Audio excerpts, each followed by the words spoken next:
es una realización de la Asociación Gnóstica de Estudios Antropológicos y Ciencias de América Confederada, Argentina.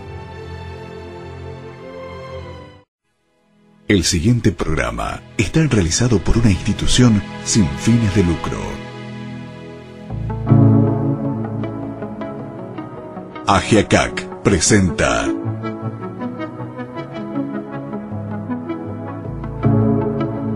Gnosis, ciencia del ser y del saber.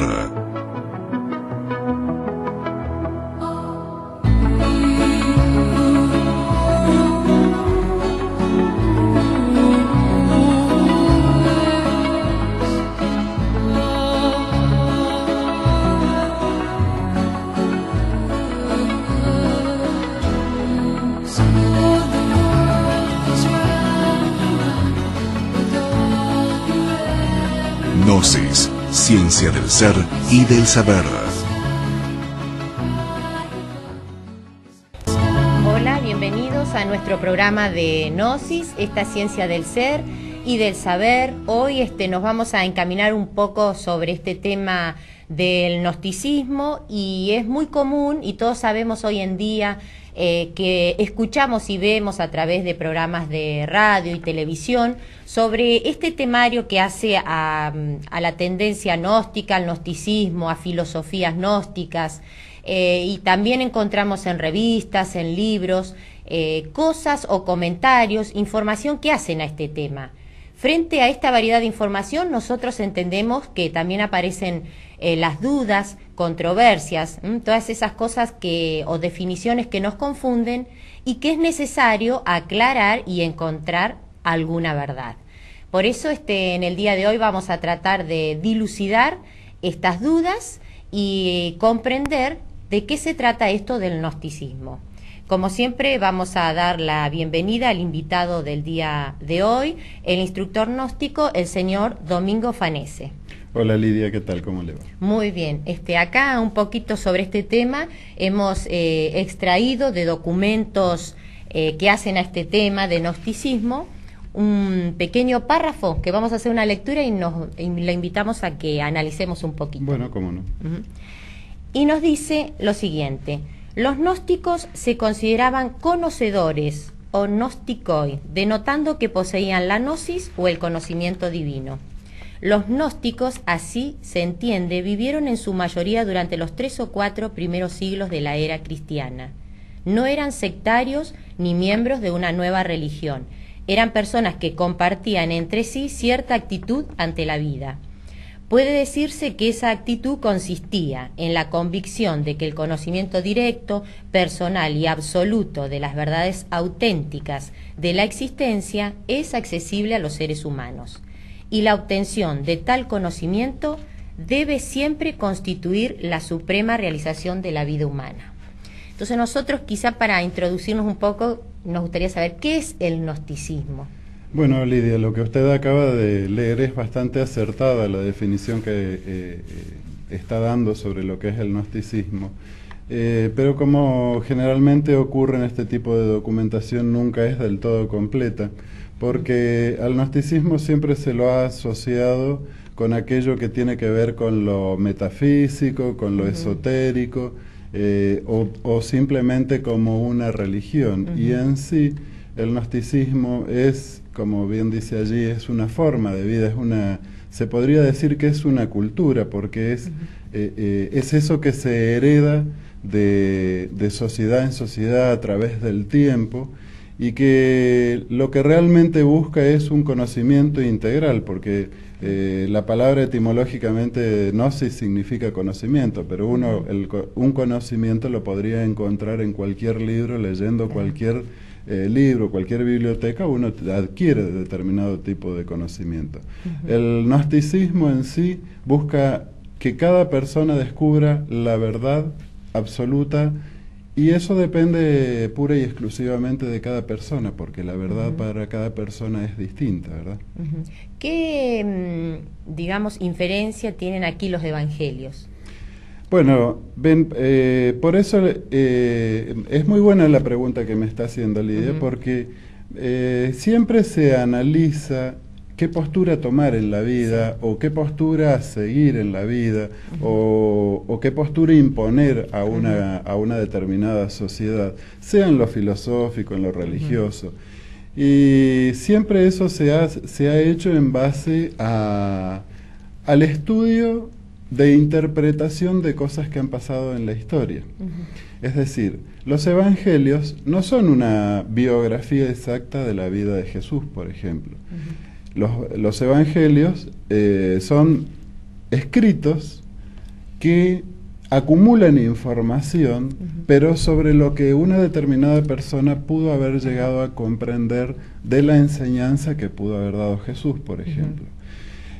Entonces, siempre estamos en el eterno debate de quién tiene razón, y generalmente, mientras la persona no llega a conocer su propia verdad, todos tienen parte de la razón, y se genera toda una discusión, todo un debate, peleando siempre, porque en definitiva la humanidad llega a pelear y llega a la guerra, tratando de tener razón, y la razón la tiene aquel que conoce la verdad. Claro. ¿Desde cuándo se remota, o sea, hablando en épocas así, el gnosticismo?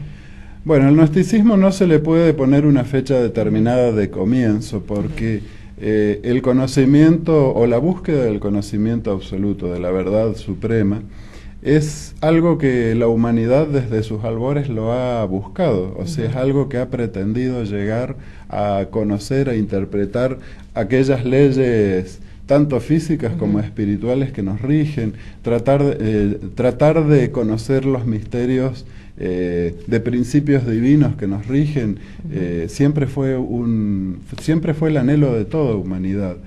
Entonces, el ponerle una cronología al gnosticismo, como se suele hacer generalmente, hablando de que los gnósticos son los cristianos de los 2 primeros siglos después de Cristo, no se puede hacer eso, porque en sí la búsqueda del conocimiento es algo que siempre ha existido en la humanidad. El gnosticismo lo podemos encontrar en las culturas persas, lo podemos encontrar en las culturas, en la cultura egipcia, la encontramos en distintas religiones como el hinduismo, lo podemos encontrar en los mayas, en los aztecas. Es decir, el gnosticismo siempre ha estado presente en la humanidad por la propia inquietud del ser humano de llegar a conocer la verdad absoluta, ¿no? Es la necesidad que tiene el hombre de llegar a descubrir cuál es esa verdad de por qué está acá. En síntesis, muchas personas se resignan a tener una vida meramente mecánica y que consiste en ir por donde la vida le va trazando un camino, como que no hubiera otra alternativa. El gnosticismo lo que busca es encontrar la verdad, llegar a adquirir un conocimiento, pero no es solo un conocimiento intelectivo. Tampoco es un conocimiento por allí intuitivo únicamente, como se dice. O sea, no es un conocimiento fenoménico, como se lo suele denominar para, digamos, así como para quitarle importancia a lo que es el gnosticismo. El gnosticismo en sí busca una verdad, pero a través de métodos científicos y métodos comprobables por cada persona. ¿Por qué se lo relaciona con el paganismo y también se hace esa asociación como con mezclas de doctrinas que están en el gnosticismo? Bueno, porque generalmente nosotros, si observamos prácticamente las religiones en sí, yendo a lo que son propiamente las religiones, no los distintos grupos religiosos o distintos grupos o sistemas religiosos que surgen, pero yendo a las grandes religiones que han habido en la humanidad, nosotros vemos que una religión es como que va complementando y que va formando parte de otra religión. Entonces podemos, se la asocia a la gnosis como que es una mezcla y como que agarra un poco de todo, muchas veces para desacreditarla sin tratar de llegar a comprender cuál es realmente el sentido que tiene esa aparente mezcla de doctrinas, que en realidad es un complemento de conocimientos. O sea que nosotros podemos tomar, por ejemplo, de estas 7 grandes religiones, determinadas verdades que estuvieron en esa religión, que se desarrollaron o que se transmitieron, por ejemplo? Claro, porque en general la religión, la filosofía, todo aquello inherente a la parte humana de la persona, siempre va muy asociado, y entonces, digamos, cada religión, cada una de las grandes religiones siempre ha tenido presente principios espirituales que son comunes a todas las religiones.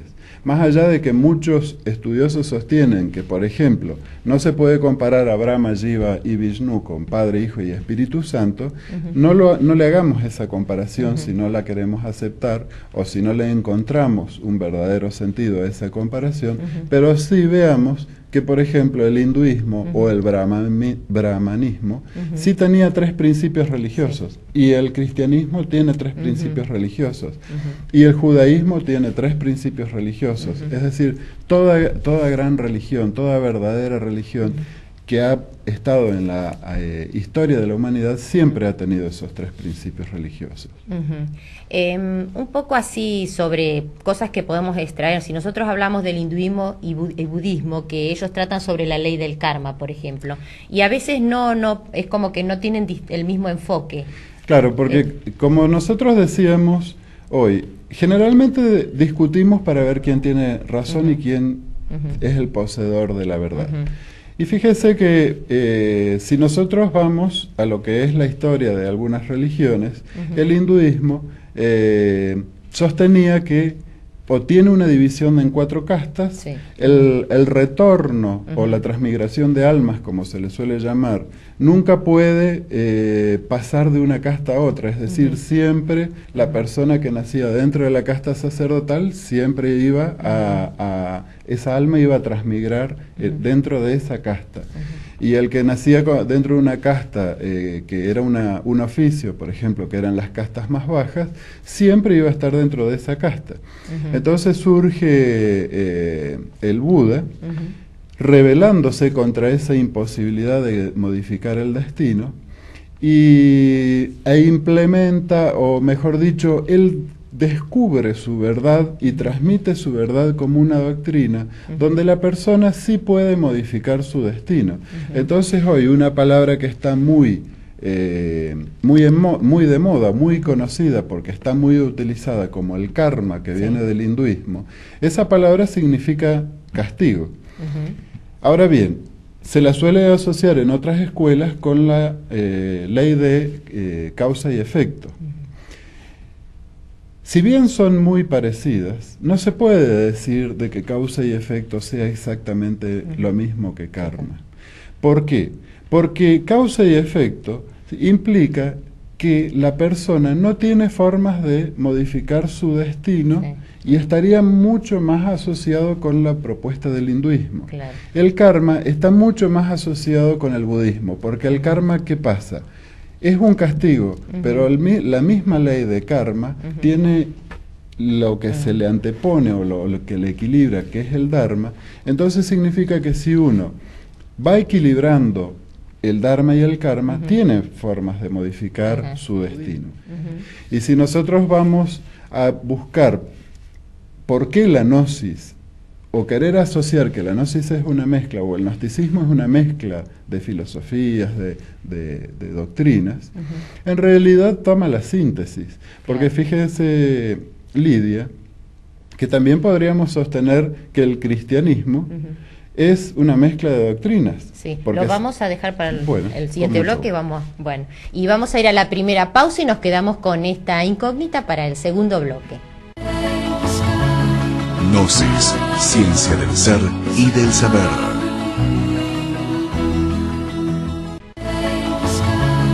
Gnosis, ciencia del ser y del saber. Acá estamos un poco tratando lo que nos había quedado de lo anterior, como que el budismo es complemento del hinduismo, ¿no es cierto, Domingo? Y pasamos al cristianismo, iba a avanzar con algo. Sí, íbamos a decir de que también si uno quiere decir que las cosas son mezclas de doctrinas, se podría llegar a interpretar como que el cristianismo también es una mezcla de doctrinas, porque si vamos a lo que es el libro sagrado que tenemos los cristianos, parte de ese libro sagrado nos proviene del judaísmo, no es propio, es decir, mínimo, los 5 libros de Moisés son parte del Torá, que es el libro que nos proviene del judaísmo. Entonces nosotros, sí, lo que el gnosticismo busca como un conocimiento y como una verdad, es llegar a ver que no es cuestión de defender una postura filosófica, no es cuestión de defender una creencia, no es cuestión de ver si nos imponemos o no, sino que realmente cada persona llegue a conocer cuál es la verdad. ¿Cuál es la verdad? Por eso decíamos, el budismo es complemento del hinduismo. Tomando el hinduismo porque depende de cómo se lo estudie, algunos toman el hinduismo como posterior al budismo y pueden interpretar de que estamos equivocados, pero nos estamos refiriendo al hinduismo como algo general, a ese brahmanismo que existía antes del budismo. Los estudios de las religiones sostienen de que el hinduismo es posterior al budismo, pero nosotros, desde el punto de vista gnóstico, tomamos al hinduismo como el brahmanismo original, del cual surge el budismo y después hay ciertas adaptaciones del hinduismo. Por eso queremos hacer esa aclaración para que no se tome como que tal vez estamos equivocados en aspectos históricos de las religiones. Bárbaro. Hoy, ¿cómo se nos entrega entonces a nosotros, la humanidad actual, el gnosticismo? ¿Cómo llega? Bueno, el gnosticismo siempre fue algo que se fue transmitiendo entre personas que aceptaban esa nueva forma o esa propuesta de vida, esa cultura, como decíamos hoy, porque no se puede decir que el gnosticismo sea solo religión o sea solo algo esotérico. El gnosticismo es arte, el gnosticismo es filosofía, es ciencia, es mística.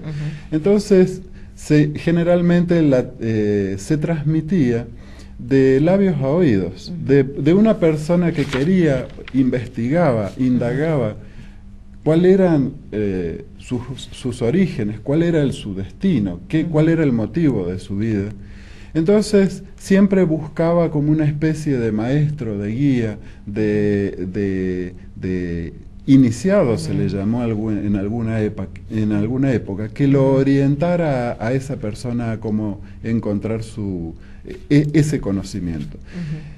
Por el año 1950 comienza a hacerse público a través de un libro que se llama El matrimonio perfecto y que lo escribió un filósofo y humanista llamado Samael Aun Weor, que da forma a todas unas instituciones gnósticas que hoy llegan a ser, por ejemplo, en la Argentina, más de 120 filiales. Esa federación de instituciones gnósticas abarca toda Sudamérica, toda Centroamérica, Estados Unidos, Inglaterra, Francia, Suiza, Italia, Alemania, España, y siempre apuntando a extenderse hacia todos aquellos lugares donde hayan algún ser humano con inquietudes por llegar a tener un conocimiento y la forma de adquirir ese conocimiento. ¿En qué difiere la doctrina gnóstica con otras ramas cristianas? Bueno, nosotros, si vamos a lo que es la vida mística, somos cristianos, ¿no? Y muchas veces, o sea, todo lo que se conoce sobre, o se dialoga, o se está hablando sobre el gnosticismo, se lo relaciona con los primeros siglos del cristianismo, ¿verdad? Nosotros fundamentalmente diferimos con otras áreas o ramas del cristianismo, con otras religiones del cristianismo, fundamentalmente en que, por lo general, el cristianismo toma un ser absoluto, un Dios, a un nivel como que está controlando códigos de ética, código de moral, códigos de conducta a una humanidad y que castiga o premia, y eso es todo. A grandes rasgos, ¿no? El gnosticismo entiende, interpreta y ha podido comprobar y tiene formas de transmitir eso, por eso la verdad depende de cada persona. Un ser absoluto, un ser supremo, Dios, Alá, como se lo quiera llamar, absoluto, como lo suelen llamar algunas escuelas metafísicas, y la humanidad. Pero esta humanidad, de acuerdo a una conducta, de acuerdo a una intención, a un propósito, se puede fusionar con ese Dios, con ese absoluto. Eso depende de estados de conciencia. Entonces, hay personas que son, se podría decir, están mucho más integradas con ese Dios, y hay personas que están muy alejadas de ese Dios. Pero entre ese Dios y la persona hay escalas y escalas. Podríamos poner un ejemplo. La Madre Teresa nunca se la podría comparar a la misma distancia de Dios que, por ejemplo, a un violador, a un ladrón, a un asesino. Hay diferencias, ¿verdad? La misma vida nos muestra que hay diferencias de grados de espiritualidad, de grados de conciencia, como se lo quiera llamar. Claro. Pero eso que, como querramos llamarlo, que entre Dios y nosotros hay niveles y niveles, el gnosticismo lo entiende así, y es una de las grandes diferencias con los demás grupos cristianos. O sea que Dios entonces está en el hombre. Dios puede estar en el hombre de acuerdo a si el hombre acepta que Dios esté en él. Dios puede estar en el hombre si el hombre se prepara para que Dios entre en él. Entonces, todos tenemos absolutamente las mismas posibilidades de que Dios esté en nosotros o nosotros estar en Dios. Pero eso depende de una actitud individual. Por ejemplo, en anteriores programas nosotros también se trató lo del Cristo, ¿no? Que el Cristo se puede hacer presente en una persona preparada, ¿no es cierto? Claro, el Cristo como principio espiritual se puede hacer presente en una persona debidamente preparada, y eso lo sostienen absolutamente todas las religiones. Y ven, por ejemplo, en eso, el budismo viene a hablar sobre una doctrina de lo que sería el Cristo íntimo, el Cristo personal.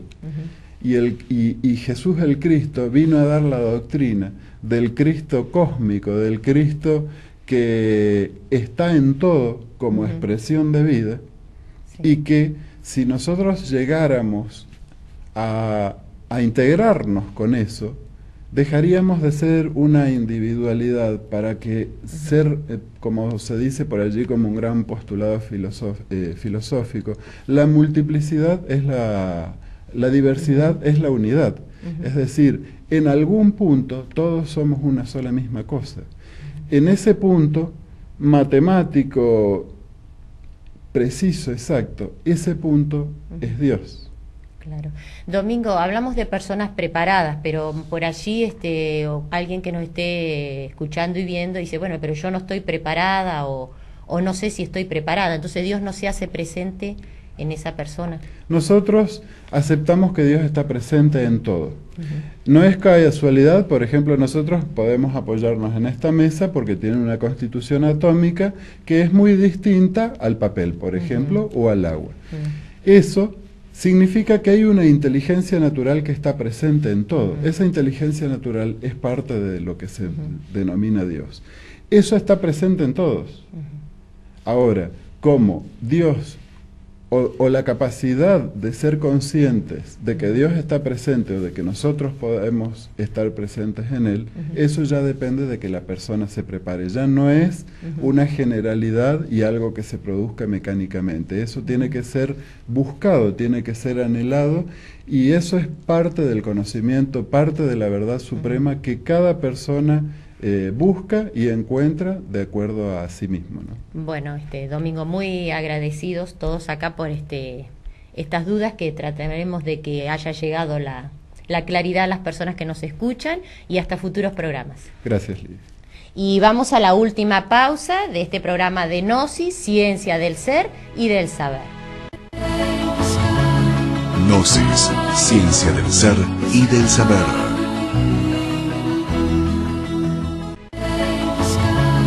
Gnosis, ciencia del ser y del saber. Y queremos compartir con ustedes, con este tema del gnosticismo, un párrafo de un libro titulado Los Evangelios Gnósticos de Elaine Pagel, una investigadora británica, para cerrar el programa del día de hoy. Y nos dice así: nadie más puede decirle a otro qué camino debe elegir, qué debe hacer, cómo ha de actuar. El gnóstico no podía aceptar como acto de fe lo que decían otros, salvo como medida provisional, hasta que uno encontrara su propio camino. Porque, como dice el maestro gnóstico Heracleón, al principio la gente es inducida a creer en el Salvador a través de los demás, pero cuando madura deja de apoyarse en el mero testimonio humano y en lugar de ello descubre su propia relación inmediata con la verdad misma. Quien quiera que siga un testimonio de segunda mano, incluso el testimonio de los apóstoles y las escrituras, podría ganarse la regañina que dedicó Jesús a los apóstoles cuando éstos le citaron los profetas. Habéis ignorado al que vive en vuestra presencia y habéis hablado solamente de los muertos. Solo basándose en la experiencia inmediata podría crear uno los poemas, crónicas de visiones, mitos e himnos que los gnósticos atesoraban como prueba de que uno ha alcanzado realmente la gnosis. Espero que le haya gustado y hasta futuros programas de Gnosis, ciencia del ser y del saber. Gnosis, ciencia del ser y del saber.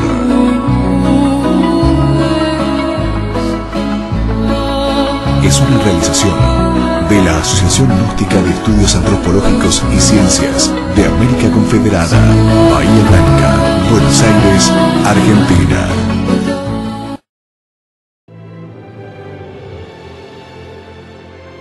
Es una realización de la Asociación Gnóstica de Estudios Antropológicos y Ciencias de América Confederada, Argentina.